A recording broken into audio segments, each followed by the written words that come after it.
شروع اللہ کے نام سے جو بڑا مہربان نہایت رحم کرنے والا ہے۔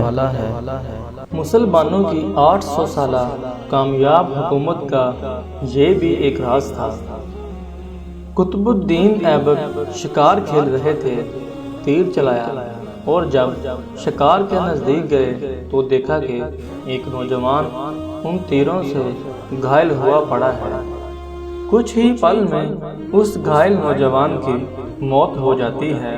پتہ کرنے پر معلوم ہوا کہ وہ پاس ہی کے ایک گاؤں میں رہنے والی بزرگ خاتون کا اکلوتا سہارا تھا اور وہ جنگل سے لکڑیاں چن کر بازار میں جا کر بیچتا، اسی سے وہ اپنا اور اپنی ماں کا پیٹ پالتا تھا۔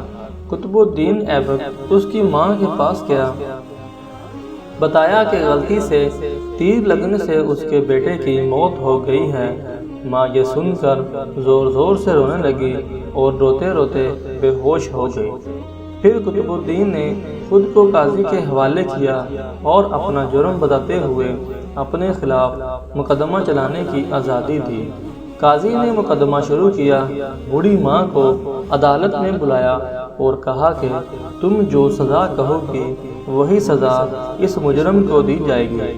بوڑھی عورت نے کہا کہ ایسا بادشاہ پھر کہاں ملے گا جو اپنی ہی سلطنت میں اپنے ہی خلاف مقدمہ چلائے، اس غلطی کے لیے جو اس نے جان بوجھ کر نہیں کی۔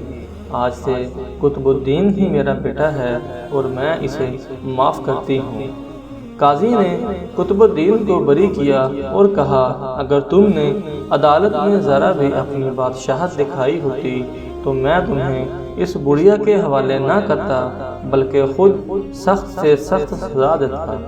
اس پر قطب الدین نے اپنی کمر سے خنجر نکال کر قاضی کو دکھاتے ہوئے کہا کہ اگر تم نے مجھ سے مجرم کی طرح کا رویہ نہ اپنایا ہوتا اور میری بادشاہت کا خیال کیا ہوتا تو میں تمہیں اسی خنجر سے موت کے گھاٹ اتار دیتا۔ یہ ہے اصل حکمرانی، بادشاہت اور انصاف، اور یہی ہیں اسلام کی اصل تعلیمات۔ اللہ پاک ہم سب کو صحیح معنوں میں اسلام کی سمجھ عطا فرمائے، آمین۔